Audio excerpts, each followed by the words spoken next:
Dear students, Vande Mataram. કોઈ પણ વૃક્ષને જોઈને આપણને જાણવાનું સહજ મન થાય કે આ વૃક્ષ કેટલું જૂનું હશે.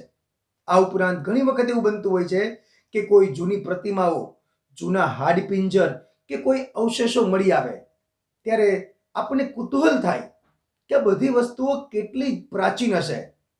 યસ ફ્રેન્ડ્સ, ડેટિંગ ટેકનોલોજી એ આનો જવાબ છે. કોઈ પણ ઘટના ક્યારે બની હશે, તેમાં જે પદાર્થ વપરાયેલા હોય તેનો ઉપયોગ તેમાં ક્યારે થયો હશે, એ બધું જ જાણવામાં ડેટિંગ ટેકનોલોજી ખૂબ જ મદદરૂપ બને છે. ડેટિંગ ટેકનોલોજી સંપૂર્ણપણે સાયન્ટિફિક બેઝ છે, એટલે તેમાં જરાય પણ કોઈ શંકાને સ્થાન જ નથી. Dear friends, let's start standard 11, unit number 6, read number 3, dating technology. Dear students, after watching a very useful and informative introduction, now we will start our unit dating technology.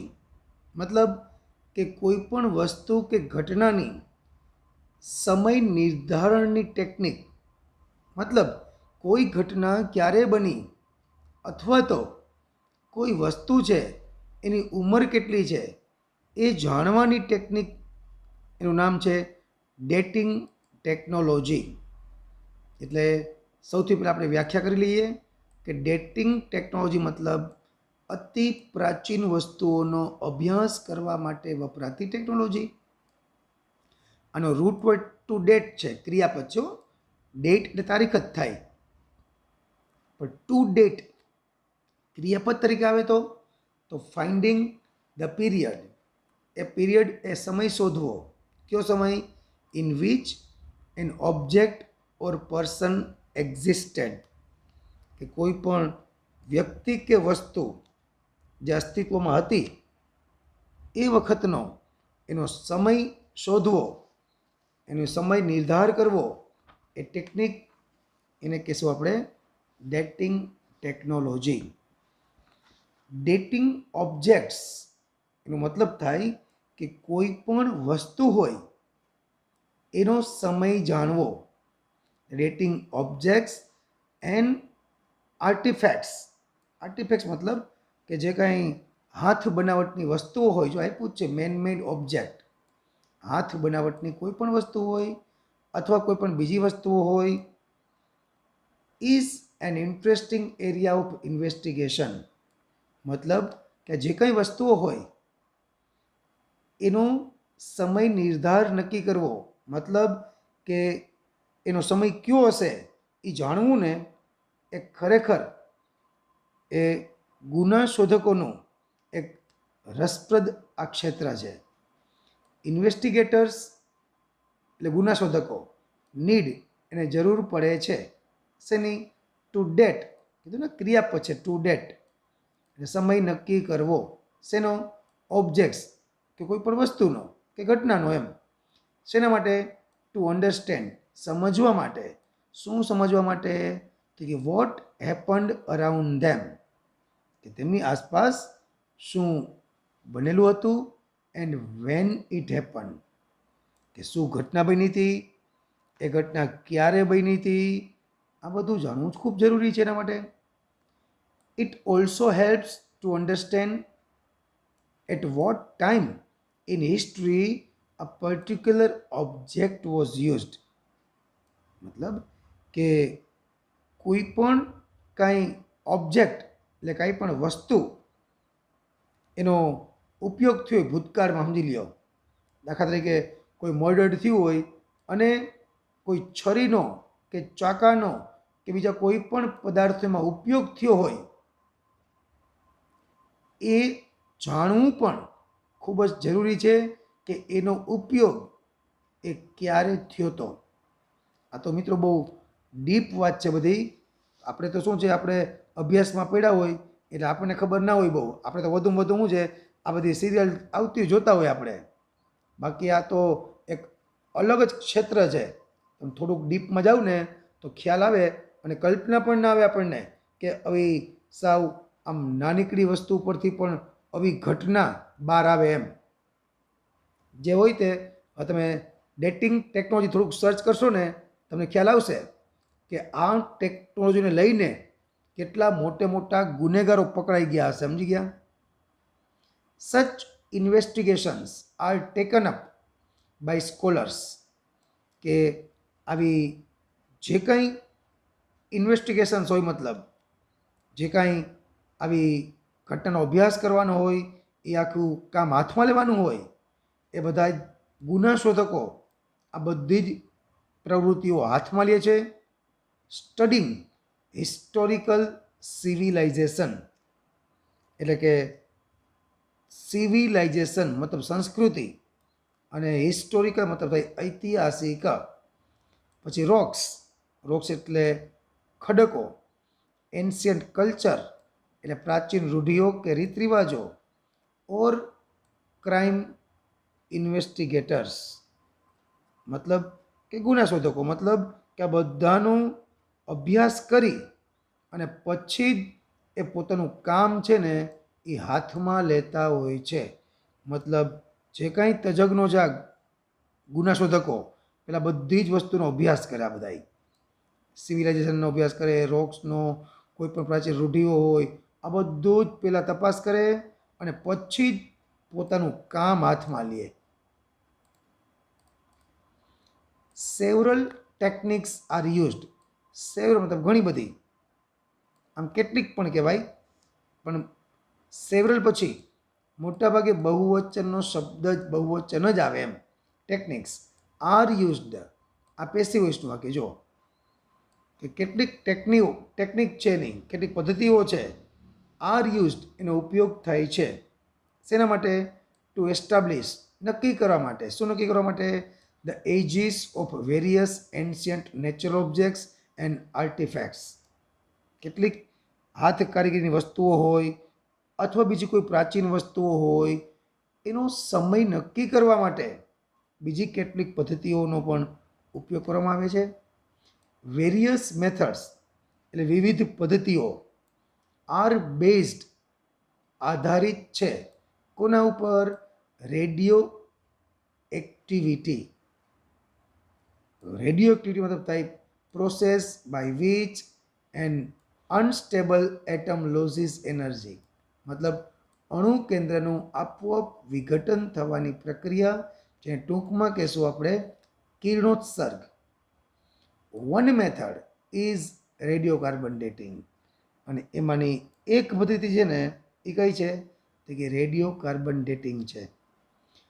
Radio carbon or carbon મતલબ એક જ કહેવાય. Radio carbon કે carbon એક જ છે, બરાબર ભાઈ? Radio carbon or carbon 14 is A form of the element carbon. મતલબ એ છે ને એક કાર્બનનું જ એક તત્વ છે, એક સ્વરૂપ છે. ઇટ ઇઝ અનસ્ટેબલ, સ્ટેબલ ન હોય તેવું. સ્ટેબલ મતલબ સ્થિર થાય, અને અનસ્ટેબલ નોટ કોન્સ્ટન્ટ મતલબ સતત બદલાય તેવું. શું? રેડિયો કાર્બન છે ને એ કાર્બન 14 છે, એ કેવું છે? એ અનસ્ટેબલ છે, એ સતત બદલે તેવું છે. એને વીકલી રેડિયો એક્ટિવ, મતલબ કે થોડુંક ઓછું કિરણોત્સર્ગ છે એ. કોણ? Carbon 14. The stable forms are carbon 12 and carbon 13. જ્યારે કાર્બન 12 અને 13 છે ને એક કાર્બનના કેવા? સ્ટેબલ સ્વરૂપ છે, સ્થિર સ્વરૂપ છે. કાર્બન 14 કેવું છે? એ અનસ્ટેબલ સ્વરૂપ છે એનું. Carbon 14 constantly tax form and then changes in the upper atmosphere. Carbon 14 કેવું છે? એ કોન્સ્ટન્ટલી ટેક્સ ફોર્મ, મતલબ એ સતત પોતાનું સ્વરૂપ બદલે છે. એન્ડ ધેન ચેન્જીસ, એમાં બદલાવ પણ આવે છે. ક્યારે? In the upper atmosphere. અને ઉપલા વાતાવરણમાં જેમ જેમ જાય તેમ તેનામાં ફેરફાર પણ આવે છે. Plants and animals tech in એટલે લેવું. શું લે છે? Carbon 14 throughout there life times. વનસ્પતિ અને પ્રાણીઓ છે ને એના જીવનકાળ દરમિયાન શું લે છે? કાર્બન-14 લે છે. વેન ધે ડાય, જ્યારે કોઈ વનસ્પતિ હોય, પ્રાણીઓ હોય તે મૃત બને છે, મળી જાય છે, જ્યારે they stop exchanging carbon and their carbon-14 then starts to decrease. Suppose કોઈ પ્રાણી અથવા કોઈ વનસ્પતિ મૃત થઈ ગઈ તો they stop exchanging, અદલા બદલી કરવી, કાર્બન એન્ડ ધેર કાર્બન-14, હવે તેનામાં જે તત્વ રહેલું છે કયું? કાર્બન-14નું જે, એ શું થાય છે? દેન સ્ટાર્ટ્સ ટુ ડિક્રીઝ, હવે એ છે ને ધીમે ધીમે ઘટવા માંડે છે. પણ ઘટે કઈ રીતના? At a rate determined by the law of radioactive decay. મતલબ કે એનામાં જે કિરણોત્સર્ગનો જે એનો નિયમ હોય ડીકે મતલબ સડવું થાય, એનો રેટ હોય. મતલબ આપણે કેમ કે કોઈ પણ મૃતદેહ હોય, સપોઝ મનુષ્યનો હાલો, તો એનો રેટ હોય, અમુક એનો સમય હોય કે આટલો ટાઈમ જઈને પછી કોઈ મૃતદેહને જમીનમાં દાટેલો હોય તો એ ડીકે થઈ જાય, ડીકે એટલે સડો થઈ જાય. એમ વનસ્પતિમાં અને પ્રાણીમાં પણ એવું હોય કે એનો જે આપણે આમ કહીએ ને ક્ષય થયો કહેવાય, એના કિરણોત્સર્ગનો જે નિયમ હોય ને એ નિયમ અનુસાર છે ને કાર્બન-14 ધીમે ધીમે ઘટવા માંડે. મતલબ એ જેમ જેનો ક્ષય થાય ને તેમ એના શરીરમાંથી કાર્બન-14 છે ને એ ઓછું થવા માંડે, એ ડિક્રીઝ થવા માંડે, ઘટવા માંડે. ધીસ મેથડ ઇઝ ડિઝાઇન્ડ, અને આ જ મેથડ છે ને એની એ ડિઝાઇન કરવામાં આવે છે. શેના માટે? ટુ મેઝર, માપવા માટે. શું માપવા માટે? This left over radio activity, મતલબ જે કંઈ બચેલું છે, હવે કીધું ને કે મૃત થાય પછી સડો થાય, જેમ જેમ સડો થાય એમ કાર્બન-14 ઓછું થાય, અને જે બચેલું હોય વપરાયા વગરનું જે કાર્બન-14 છે ને એના ઉપરથી આ છે ને ડિઝાઇન થઈને માપ નક્કી કરવામાં આવે છે બધું. હવે બાય નોઈંગ, જો પ્રેપોઝિશન પછી સીધું આઈએનજી વાળું જ ક્રિયાપદ, એટલે બાય પછી આઈએનજી સીધું, by knowing how much carbon fourteen is left in a sample. મતલબ કે હવે કોઈ નમૂનો છે, બરાબર, સમજી લ્યો, હવે એમાં કેટલા પ્રમાણમાં કાર્બન-14 બચ્યા છે એના ઉપરથી the age of the organism when it died can be known. હવે એમાં કેટલા પ્રમાણમાં કાર્બન-14 બચ્યા ને તેના ઉપરથી એ કોઈ સજીવ હોય તે ક્યારે મૃત્યુ પામ્યું છે અથવા તો એ કેટલા વર્ષો પહેલાં મૃત્યુ પામેલું હશે એની ઉંમર એના ઉપરથી જાણી શકાય છે. શેના ઉપરથી?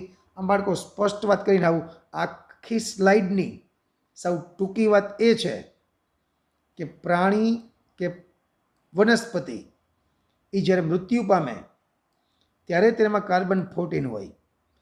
ધીમે ધીમે કાર્બન-14, જો મૃત પછીની વાત કરું છું, સાંભળજો બરાબર, એ મૃત્યુ પામે પછી એના શરીરમાં જે કાર્બન-14 હોય ને એ ધીમે ધીમે ઘટવા માંડે. એ ઘટવા માંડે પછી એનામાં વપરાયા વગરના કાર્બન-14 હોય. ધીમે ધીમે કાર્બન-14 ઓછા થાય શરીરમાંથી, પણ જે કાર્બન-14 બચેલા હોય એના ઉપરથી નક્કી થાય કે આ પ્રાણી કે આ પક્ષી કે આ વનસ્પતિ કંઈ પણ હોય એ ક્યારે મૃત્યુ પામ્યું હશે. બસ આ ટેકનિકમાં એ શોધવામાં આવે છે. Other methods are also used like archaeomagnetic dating. બીજી પણ કેટલીક મેથડ છે જેને કહીએ આપણે આર્કિયોમેગ્નેટિક, મતલબ માટીમાંથી બનેલી ચીજ વસ્તુઓનો સમય નક્કી કરવો. એક મેથડ એ પણ છે બીજી. This is based on reversal of magnetic field of the earth. પણ આ આધારિત છે શેના ઉપર? તો કે પૃથ્વીના ચુંબકીય ક્ષેત્રનું જે પરિવર્તન હોય ને આ એની પર ડિપેન્ડ છે. એ કેવી રીતે એ જાણવું હોય ને તમારે તો આમાં ડીપમાં જવું પડે આમાં અંદર ઘૂસતા મારવા પડે, બરાબર. બાકી અત્યારે તો નક્કી આપણે આમ જ કરવાનું ભાઈ કે આ ડેટિંગ ટેકનોલોજીમાં મુખ્ય આ 3 પદ્ધતિઓ છે બસ. Tree ring dating is another useful technique. Tree ring આપણે ઇન્ટ્રોડક્શનમાં જોયું ને, આપણે નહોતા ટ્રીમાં અંદર રિંગ દેખાતી હોય, બસ એ ટ્રી રિંગ ડેટિંગ છે કે વૃક્ષમાં જે તમે થડ કાપો અને વચ્ચે રિંગ દેખાતી હોય, એ રિંગ ઉપરથી નક્કી થાય કે વૃક્ષ કેટલું જૂનું હશે. પણ ઈચ યર ચેન્જીસ અકર, દર વર્ષે બદલાવ થતો હોય છે વિધિન એ ટ્રી, એટલે વૃક્ષની અંદર, બાય ફેક્ટર્સ, પરિબળોને લીધે. કયા પરિબળો? Like rainfall etcetera. મતલબ એમાં છે ને વરસાદ છે, અથવા બીજા કોઈ પણ પરિબળો હોય કે પછી વાતાવરણમાં કંઈ બદલાવ આવતો હોય, ઠંડી વધારે પડે, ગરમી વધારે પડે, આ બધાને કારણે છે ને એ વૃક્ષમાં દર વર્ષે કંઈક ફેરફાર થતા હોય છે. અને ધીસ ચેન્જીસ, આ જે ફેરફારો છે ને, કેન બી સીન, જોઈ શકાય છે, in form of ring pattern within the tree trunks.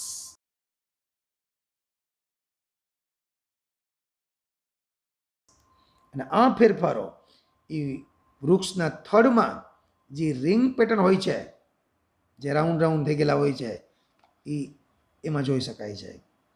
અને these are used, these are એટલે મતલબ કે આ બધી પેટર્ન્સ છે, આ જે ચેન્જીસ છે બધાય, આ બધા જ યુઝ થાય છે શેમાં?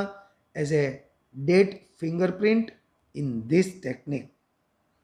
અને આ બધી જ જે પદ્ધતિઓ છે, બરાબર, એમાં આને ફિંગરપ્રિન્ટ તરીકે આનો ઉપયોગ કરવામાં આવે છે. બસ મિત્રો, આવું નાનકડું અને એકદમ ઇઝી આપણું આ રીડ નંબર 3 છે. તો આશા છે કે યુનિટ નંબર 6 એના રીડ 1, 2, 3 જે CID સિરિયલને લગતા હતા એ તમને ખાસ પસંદ પડ્યા હશે. વંદે માતરમ. ભારત માતા કી જય.